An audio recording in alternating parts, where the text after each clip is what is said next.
በዛሬው ትምህርታችን 10 የአማርኛ አረፍተ ነገሮችን ወስደን በእንግሊዘኛ እየጻፍን እናያለን ማለት ነው። አረፍተ ነገሮቹ በእንግሊዘኛ እንዴት እንደሚጻፉ በትክክል የእንግሊዘኛ ፊደላትን በመጠቀም እናያለን። ከዚህ ትምህርት ጥሩ ግንዛቤ ትወስዳላችሁ ብዬ አስባለሁኝ።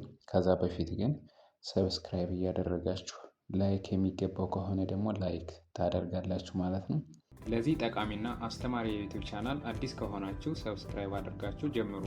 በየጊዜው የምንሰራቸው አዳዲስ ቪዲዮዎች እንዲደርሳችሁ ደግሞ የደወል ምልክቷን መንካታችሁንም አትዘንጉ። ዋናው ዓላማችን ማንበብና መጻፍ የማይችሉ እህትና ወንድሞቻችንን ማስተማርና ብቁ ማድረግ ነው። ስለሆነም በኦንላይን መማር የምትፈልጉ በቴሌግራም፣ በዋትሳፕ፣ በኢሞና በዙም አፕ መተግበሪያዎች አማርኛ፣ እንግሊዝኛ፣ ኦሮምኛና ትግርኛ በኦንላይን ስለምናስተምር ስልካችንን ይዛችሁ ደውሉልን። የመጀመሪያው አረፍተ ነገራችን ስሜ መሰረት ነው የሚል ይሆናል ማለት ነው። ከዚህ ጋር ስሜ ከሚለው ላይ SIME የሚለውን እንወስዳለን። መሰረት ሲል ደግሞ ሁሉም የመጀመሪያ ፊደላት ስለሆኑ ከቲ በስተቀር ማለት ነው ኢ ይወስዳሉ ማለት ነው። MESERE እና ቲ ይወስዳሉ ማለት ነው። ነው የሚለው ደግሞ ና የመጀመሪያ ፊደል ስለሆነች ኢ ትወስዳለች፣ ሁ ደግሞ እንዳልተቀመጣለች ማለት ነው። ስለዚህ ስሜ መሰረት ነው የሚለው ይህን ይወስዳል ማለት ነው። አዲስ አበባ ውስጥ እኖራለሁ ይላል። አዲስ አበባ ውስጥ እኖራለሁ። አዲስ አበባ የሚለው ይህን ይመስላል። ADDIS ይሆናል ማለት ነው። አበባ ሲል ደግሞ ABA ይሆናል ማለት ነው።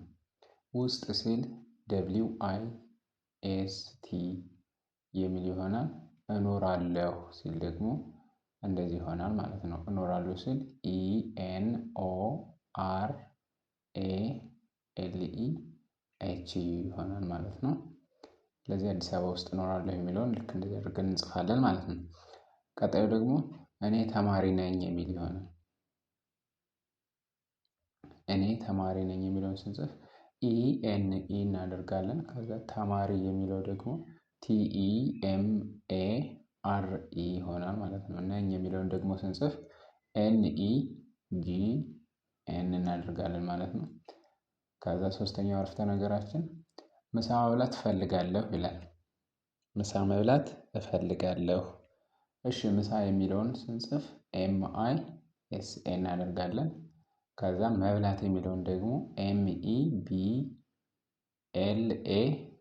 አድርገን እንጽፋለን ማለት ነው። እፈልጋለሁ የሚለው ደግሞ EFELIGALEH የሆነ እፈልጋለሁ። ስለዚህ በአንድ ላይ ምሳ መብላት እፈልጋለሁ ይሆናል ማለት ነው። እሺ ቀጣዩ አረፍተ ነገራችን ሽንት ቤት የት ነው? ሽንት ቤቱ የት ነው? እሺ ሽንት የሚለውን SHI አድርገን እንጽፋለን። ምክንያቱም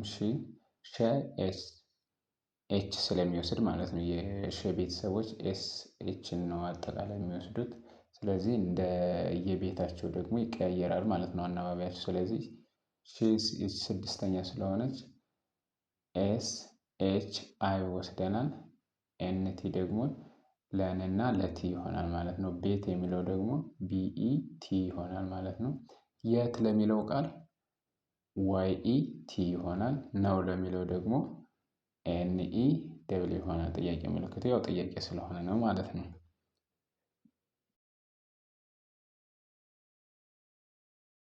ነገ ወደ ገበያ እሄዳለሁ ይላል። እዚህ ጋር ደግሞ ነገ ወደ ገበያ እሄዳለሁ። እሺ ነገ ለሚለው NEGE ይሆናል። ነገ ለሚለው ወደ የሚለው ደግሞ WEDE ይሆናል ማለት ነው። ገበያ ለሚለው GEBEYA ይሆናል።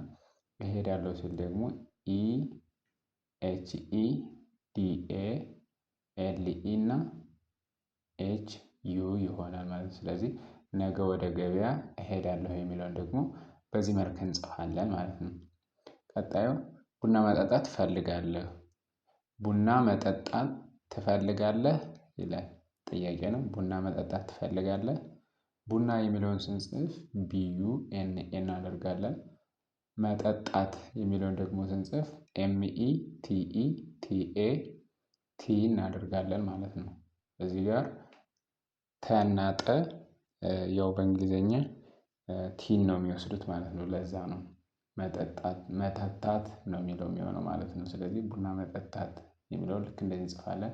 ትፈልጋለህ የሚለውን ደግሞ ስንጽፍ ቲ ቲ ት ስድስተኛ ፊደል ስለሆነች አንዳንዴ ያው ተነባቢ እንጨምርባታለን እንትን እንዲል ማለት ለዛ እንዲኖረው በሚል እንጨምርባታለን ማለት ነው።